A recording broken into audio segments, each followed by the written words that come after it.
Ellen on politics. Together we'll stand, divided we'll fall. Come on now, people, let's get on the ball and work together. Come on, let's work together.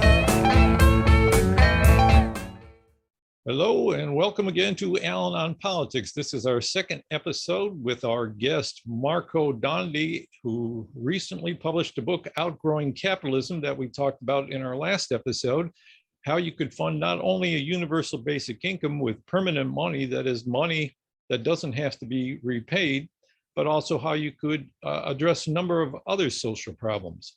So hello once again, Marco. Hello, Alan, again. I laugh because we haven't really interrupted our conversation at all since the last episode.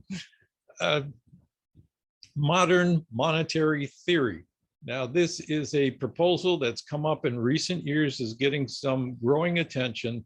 And the general idea, as I take it, is that government could take on more debt in order to fund socially useful programs. And here, think of Bernie Sanders in the United States. What he would like to do, is have universal health care and fund college, free college for people, a number of other climate change programs, getting people to work to address climate issues. All these things are going to cost money. And essentially what they're saying is the government could take on more debt because as long as there are resources available, that is workers who need jobs and natural resources in sufficient supply, we could be doing a lot more than we are. And it's our fear of government debt that's holding us back. Now, you're saying something very different. What you're saying is that we could address those same issues and fund those kind of programs, but do it without necessarily taking on a lot more debt by the government, right? Yes, but I think that the modern monetary theory would have a similar view, actually, in the sense that I don't think, from what I've read, they're a fan of the word government debt, right? In the sense that their main proposition is governments, at least the ones that have their own central bank and their own currency, being the currency issuer, actually, you should not call that debt. They are just, they own that. They can print as much as they want, right? The reason why they create a construct which is called public debt is actually to give people the opportunity to purchase that asset, which is a bond, and gives a return on it. So in that sense, I would say their view on how to fund some of these priorities is actually quite similar to mine in the sense that it's ultimately the money comes and can come from the central bank. There is probably a nuance in the sense that what they say is as long as you have resources available, you can do that. And I say to some extent, it's arguable whether two things. One, there's many economists that will say to modern monetary theory, fine if you have not enough resources, but ultimately the more you let the public sector use those real resources, mobilizing those through debt or through new printed money, you are, the term they use is crowding out private investments, right? Like those resources won't be available for real, not for real, but for allegedly better commercial enterprises.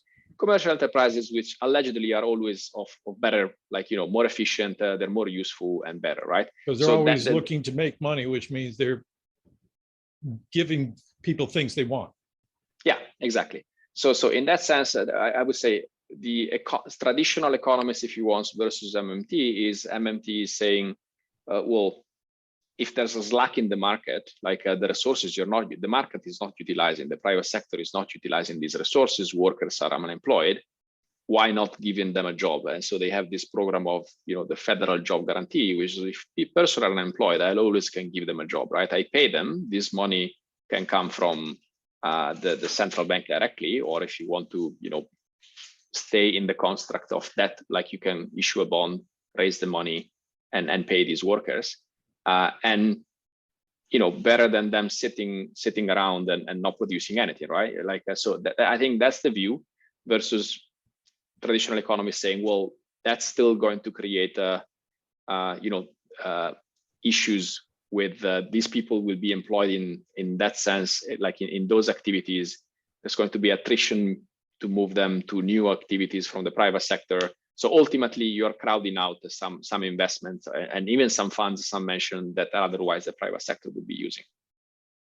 So in that sense, I think there is the argument there for me, which hasn't been covered, is the private sector necessarily always using real resources for a better use and value to society than what alternative uses that maybe the government would incentivize? It doesn't need to be the one that operationalize the projects, but I could see definitely governments incentivizing the private sector to work on, for example, things to fight climate change, where the government would need to put the money, but then this money and the incentive would go to the private sector, as opposed to, if you look at what the market today, like most of the growth in many of the companies are in those producing goods and services for the affluent, or anyone, like money is like, wealth is getting so concentrated that the only segments that can afford and can enable growth are the affluents and the millionaires and the billionaires, right?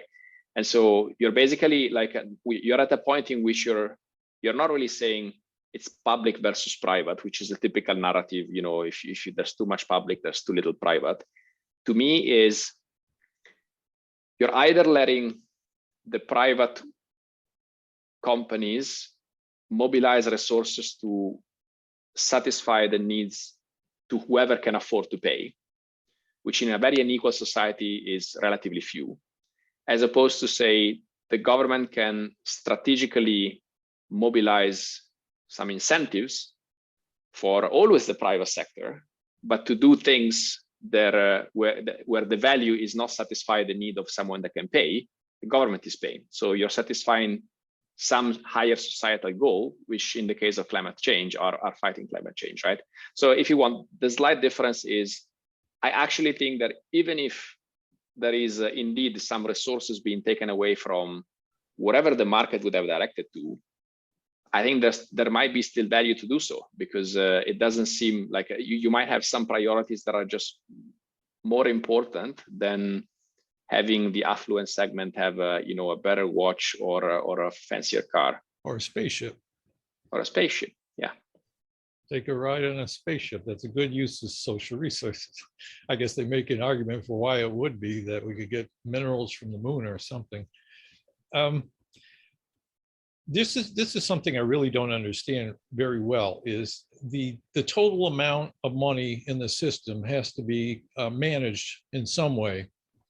And it seems to me that when money is created and it's as a loan, so it has to be paid back, there's a mechanism not only for putting money into the system through issuing loans by commercial banks, but for taking it out of the system when people are paying back those loans over time. So there's both an outflow and an inflow. Of course, the outflow is always greater than the inflow, and that's why new money is always being created. But with permanent money, there's the outflow of the money, but not the inflow, in the sense that businesses or people are paying back loans. So wouldn't the permanent money be creating new money even faster because it's not being withdrawn from the system in the same way? It always depends on imagine there's a lake and you have multiple streams and channels.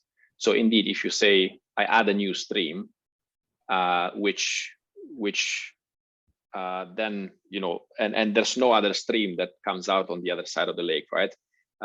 It's like you might create the level of the lake rising, then of course like ultimately it'll flow out faster on the other side. But this to say, if you create a stream and you constrain another, you're not really increasing the overall level, right? So in that sense, it's always about what's the total inflow. If you want, at any point in time, don't allow the whole overall level to raise. Central banks are actually mandated to do that, right? And this is it's just that the way they do it today is to say, I'm not gonna, unless there's really exceptional situation, I'm not gonna create my own stream, right? I'm gonna let the banks create their own stream and decide how much they let in and how much they open the tap to let water out and repay.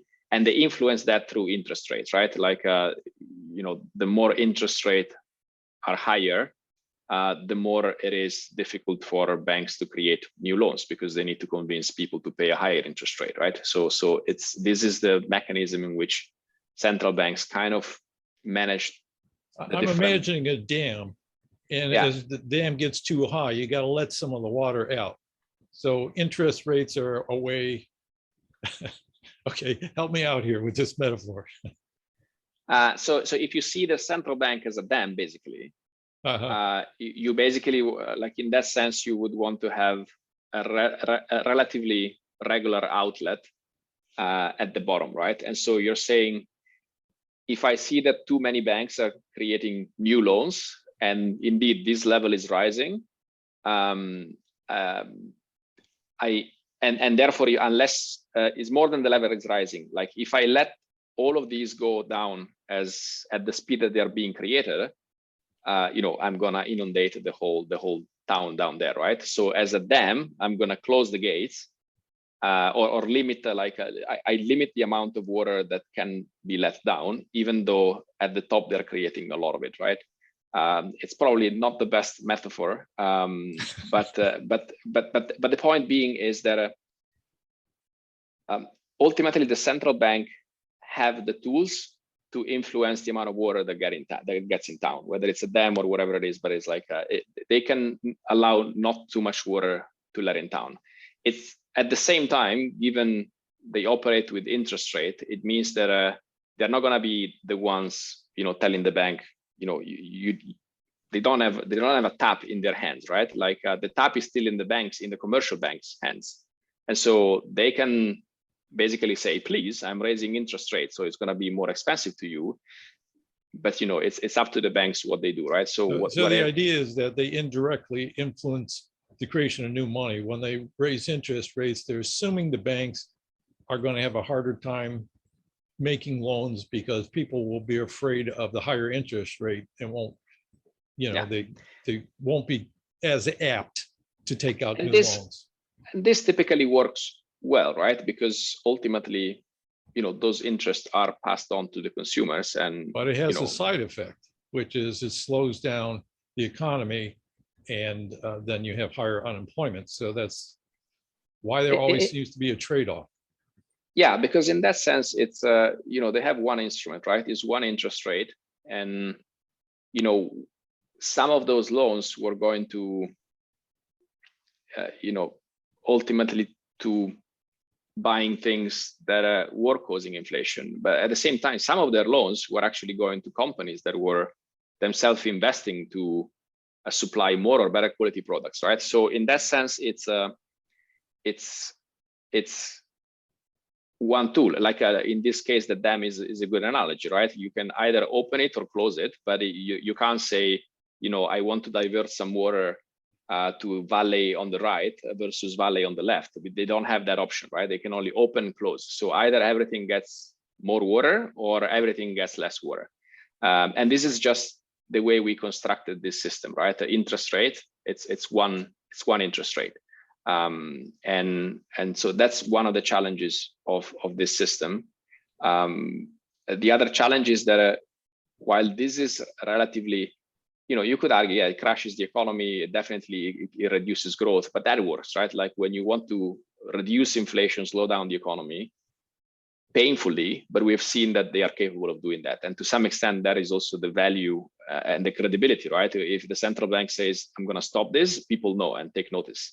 The challenge is that after a crash, after a crisis, reducing interest rate is not as effective as increasing it, because you can reduce interest rate, but if everyone is afraid that people are not repaying, even at a 0% interest rate, I don't want to lose money, right? So the tool of reduction of interest rate, which is what the central bank has in their arsenal to reinvigorate the economy, is actually not as effective. As opposed if they were able to actually give money to people, not as a loan, but like I give them to you, like the economy needs more money now, take them, spend them. That is much more effective, right? Of course, then you could say, well, but at some point when it's too much, how do you take it away? But it's not that the only way to take away money is, you can raise interest rate and the banks will, give less loan. That's taking away money.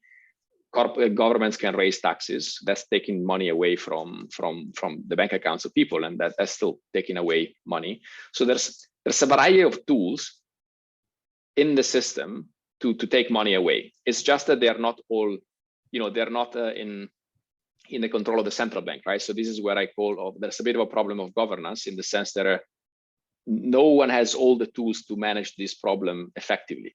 The central bank doesn't have the tool of taxes, for example, right? Like, but taxes is all for the government, but the government uses taxes for fundraising purposes and never thinks about the impact of taxation on inflation, right? So it's really like we have separated, and there's value in separating, giving some goes to some and some goes to other. But if there's not enough collaboration and we don't give the right tools to those that are, that need to do the job, then we create a challenge, which I think is what I've tried to explain in one of the chapters of the book. This is a lot of ground to cover. And I want to emphasize that I read your book, Outgrowing Capitalism, and it was easy to follow and easy to understand because I took time to digest it. Somebody watching this, I recommend you go out and read his book because it'll make it much more clear to you than my scattershot questions here going in different directions. His presentation is very organized. There was another part of this that caught my attention on the question of inflation and too much money. When you're talking about the universal basic income, and this should be obvious now because the way people have used their stimulus checks or so-called stimulus checks is they're not only buying more stuff, and people worry about inflation because if you give everybody more money, people are going to go out and buy more stuff. But what a lot of people actually do is use that money either to pay down debt, which takes money out of the system, or they save the money, which is keeping money in the system. So it's not the fact that just giving money to people is going to create an equivalent amount of demand in the market for consumer goods.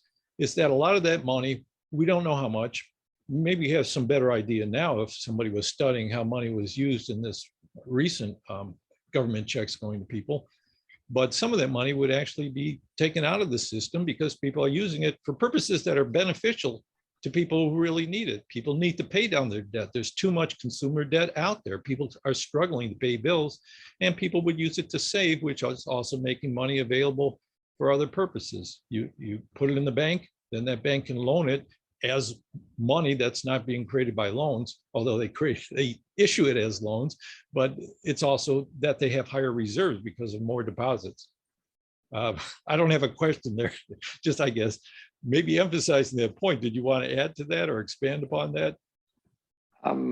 So, I mean, I would say quickly that indeed, I purposefully hired a ghostwriter which has no idea about economics, because as an expert it's really difficult to talk in simple terms, right? So the book is definitely different than this interview. But on the question on how people are using the money, indeed, the thing is, to some extent you can predict it, but there's so much you can predict in the economy in general, right? And so this is why in the book I talk about we need to also move away from this, theory and rationality. If you do that, people do that. Like many of these things, change this year from next year, change from people to people. So I think it's important to see if on average and in general, money and government programs work or doesn't work and what's the impact. But it's much from a managing the economy perspective, it's much better to just keep very agile, right? We don't know.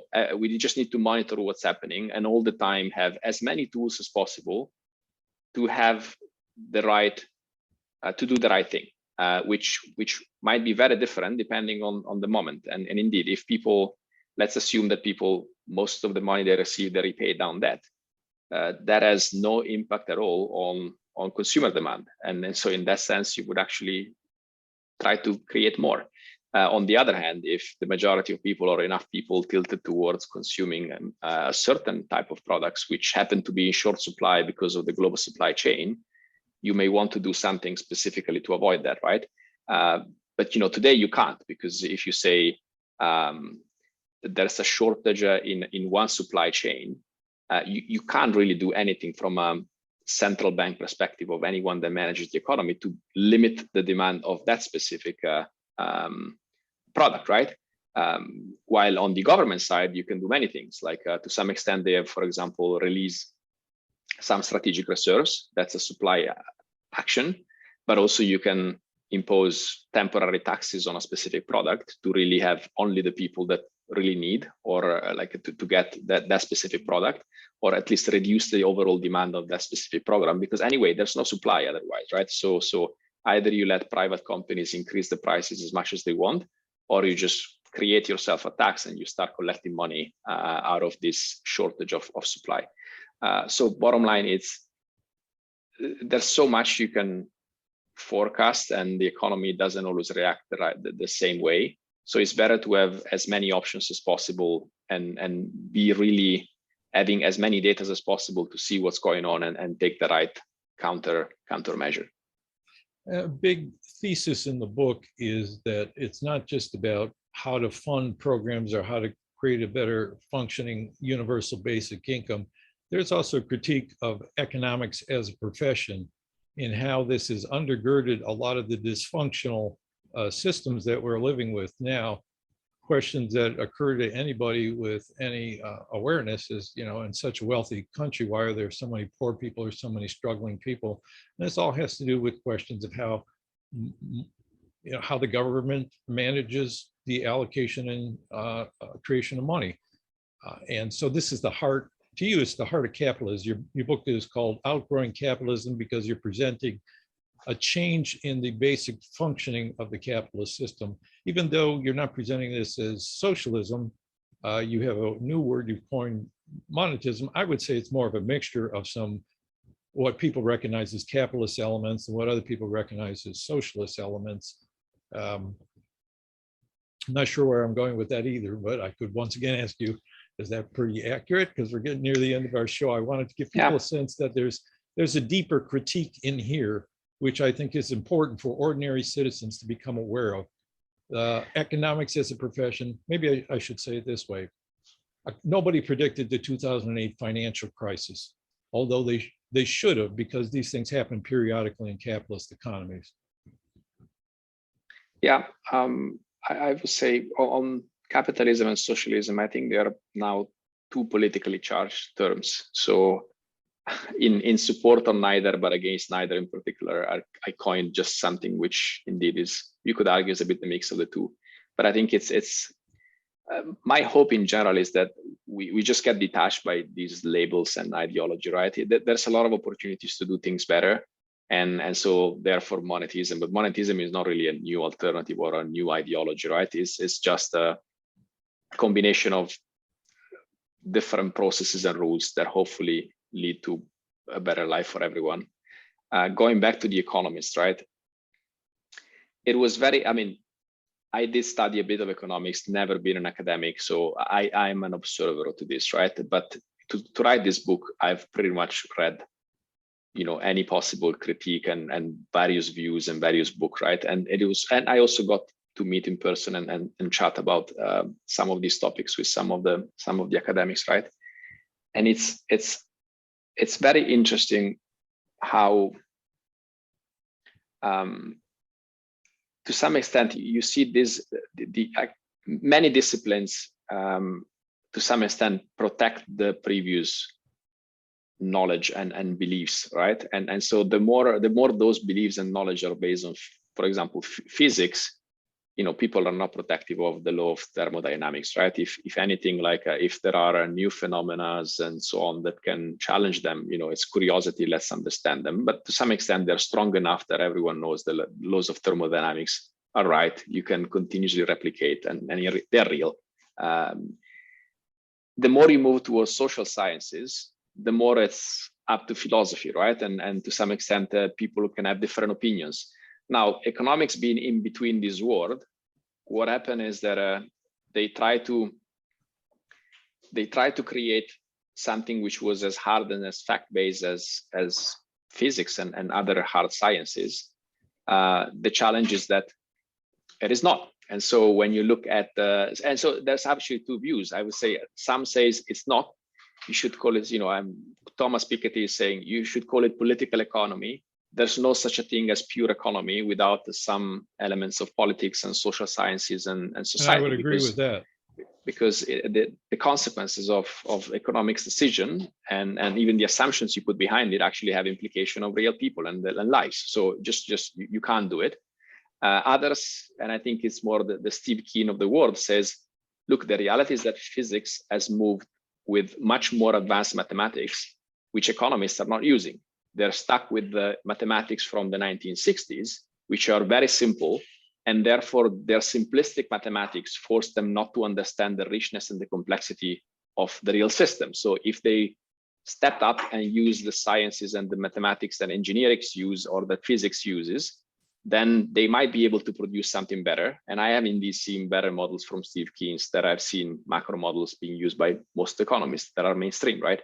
So I think there's a bit of both, but bottom line, it seems to be a very, there's a lot of research showing economics as a discipline which is almost building on their initial, beliefs, and it's almost an ideology on its own, which even though many of the assumptions are completely at odds with reality, you can prove many of these wrong with very simple experiments, they still hang on to those. And it's such a big economy, it's such a big disciplines, and it seems they have so much power that they can get away with it. But the challenge is that, well, they get away with it, but us society, we are paying the price for it, with whether it's with the crisis that they didn't see coming, while many others did see, whether it's with climate change that is just an externality, and now we are here. How do you fix it in the next 30 years?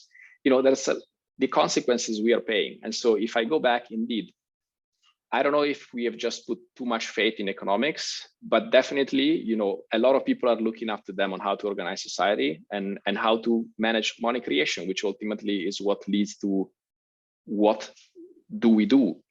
Money moves people do stuff. What is it that society should be doing? And so that's really at the core of economics. And we have let that on a discipline, which seems to be, as an external view and having read a lot on it, it seems completely dysfunctional. And so this is a bit of a problem. But there are a lot of economists who are challenging the traditional model now. And I think that's the hopeful sign, is that we're in a position, well, the dark side is that we have to do something, because we're just going to have more crises down the road with climate change and economic dysfunction, unless we change things. But we are at a point where people are questioning these things. Not only the economists, but the politicians and ordinary citizens are all asking questions. Isn't it possible to do better than this? It must be. It has to be, and we have to find a way.